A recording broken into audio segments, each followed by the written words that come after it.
Montar um plano de estudos para o Enem que funcione de verdade, nossa, parece uma missão quase impossível, né? É tanta matéria, tanta dica diferente, por onde é que a gente começa? Calma. Para resolver isso, nós mergulhamos fundo e juntamos os melhores conselhos de 6 grandes especialistas do YouTube brasileiro para montar um guia definitivo. Bora lá? Pois é, essa é a pergunta que tira o sono de milhares de estudantes. A boa notícia é que a resposta não é um cronograma pronto daqueles genéricos, sabe? A resposta é um método. E é exatamente esse método que a gente vai desvendar aqui, passo a passo, usando a experiência de quem realmente entende do assunto. Para construir esse guia, a gente foi direto na fonte. Bruna Geosiani, Duda Ferreira, a Sara Schomer do Método Questiona, a galera do ProEnem, o Dr. Renato Palmeira e o Vinícius Oliveira. É a experiência de todos eles que está na base de tudo que a gente vai ver. E olha, se um material assim, todo mastigadinho, ajuda a clarear as ideias, imagina o quanto o seu like e compartilhamento não nos ajudam a continuar criando mais conteúdo para facilitar essa jornada. Beleza, nosso caminho está dividido em 5 fases bem claras. A gente vai começar pela fundação, depois construir a arquitetura da semana, definir o método de estudo, aprender a acompanhar e revisar e, por último, entender por que a flexibilidade é o grande segredo. Fase 1. A fundação. É isso mesmo. Antes de sair preenchendo horários numa agenda, tem um dever de casa essencial. Um bom plano não começa com as horas do dia. Ele começa com estratégia. E a primeira dica de ouro vem da Bruna Geisiani. Antes de qualquer coisa, é preciso saber para onde apontar a nossa energia. Pesquisar os pesos que a Faculdade dos Sonhos dá para cada área do Enem muda completamente o jogo. Isso mostra quais matérias vão ter o maior impacto na nota final. Ou seja, não é sobre estudar mais, é sobre estudar certo. Ok, prioridades definidas. E agora? Agora a gente precisa saber de onde estamos partindo. É aqui que entra o conceito de nivelamento, uma ideia fundamental da Sara Schwarmer. Afinal, não dá para traçar uma rota sem saber a localização atual, certo? E para fazer esse nivelamento, a técnica CDF da Sara é simplesmente genial. Quando fizer um simulado, não basta ver o que acertou e o que errou. O pulo do gato é entender como foi a resposta. Tinha certeza? Ficou na dúvida? Ou foi uma falha total, um chute? Isso mostra não só o que falta de conteúdo, mas também o que falta de segurança. Fase 2. A arquitetura.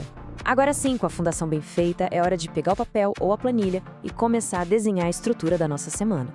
A Duda Ferreira traz uma abordagem muito pé no chão. Primeiro, bloqueie tudo o que for fixo e inegociável. Aulas, trabalho, curso, almoço. O que sobrar na agenda, esses blocos vazios, é o tempo real disponível para estudar. Isso já tira aquela ansiedade de ter que encaixar tudo e mostra a realidade como ela é. E agora vem a parte mais legal. Como preencher esses espaços? A gente combina as estratégias. Usa os pesos que a Bruna mandou pesquisar para dar prioridade. Olha para o diagnóstico CDF da Sara para atacar as fraquezas. E como a ProEnem aconselha, já começa o dia de estudo pela matéria mais difícil. Deixar a matemática para o fim da tarde com a energia lá embaixo é uma receita para procrastinação. Fase 3. O método. Ter um cronograma montado é ótimo, mas saber o que fazer dentro daqueles blocos de estudo é o que separa quem passa de quem não passa. Vamos falar sobre como estudar.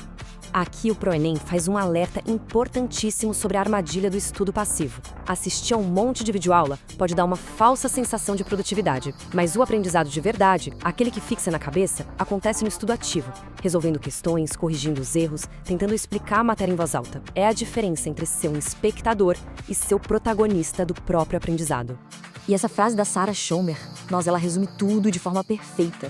O cronograma não é uma lista de tarefas do tipo assistir a aula de história. O objetivo final é dominar o conteúdo a ponto de acertar as questões na prova. O foco é no desempenho, não em só cumprir tabela. Para transformar os erros em acertos, o caderno de erros, defendido pelo ProEnem, é uma ferramenta muito poderosa. A ideia é que cada erro não é um fracasso, mas sim uma pista, um dado valiosíssimo. Anotar, entender por que errou e refazer a questão depois de um tempo garante que cada tropeço se torne um degrau. Fase 4. Acompanhamento e revisão. Estudar é uma parte da batalha. A outra, tão importante quanto, é garantir que todo esse conhecimento não suma da cabeça com o tempo. O Vinícius Oliveira apresenta um sistema de controle bem simples e muito eficaz. Para cada assunto, são 3 caixinhas para marcar. Viu a teoria? fez e corrigiu as questões e, por fim, revisou. Isso cria um ciclo completo e não deixa nenhum assunto esquecido pelo caminho. E para saber o que revisar primeiro, o sistema de cores da Sarah Schomer é fantástico. Depois de uma lista de exercícios, é só classificar o desempenho. As matérias vermelhas, com menos de 60% de acerto, precisam de atenção urgente na teoria. As amarelas, de mais prática. E as verdes já podem ir para revisões mais espaçadas. E por falar em revisão espaçada, a dica da Bruna Gesiani sobre usar ferramentas como o Anki é fundamental. Esse método de flashcards inteligentes luta contra a nossa curva do esquecimento, mostrando a informação bem na hora em que o cérebro estaria prestes a esquecê-la. E assim a gente chega na quinta e última fase, que talvez seja a mais libertadora de todas: a flexibilidade. Todos os especialistas concordam numa coisa: um cronograma rígido demais é um cronograma fadado ao fracasso. A vida acontece, né? Um imprevisto não pode acabar com o plano da semana inteira. A dica do ProEnem de ter um horário fixo para pendências é o ouro. A sugestão da Duda de usar o fim de semana para reorganizar o que não deu para fazer é super prática. É importante lembrar sempre, o cronograma é uma ferramenta para ajudar, e não o contrário. E aqui está o nosso plano mestre, resumido em 5 fases. A gente vai da fundação estratégica, passa pela arquitetura da semana, pelo método de estudo ativo, até o acompanhamento com revisões e a flexibilidade, que é essencial. É um sistema completo, construído com a experiência de quem já passou por tudo isso. Agora, a ferramenta está aí. Um cronograma não é uma sentença, é um mapa. Ele dá uma direção, mas também permite desvios e ajustes no caminho. A pergunta que fica é: qual vai ser o primeiro passo? O primeiro destino nesse mapa?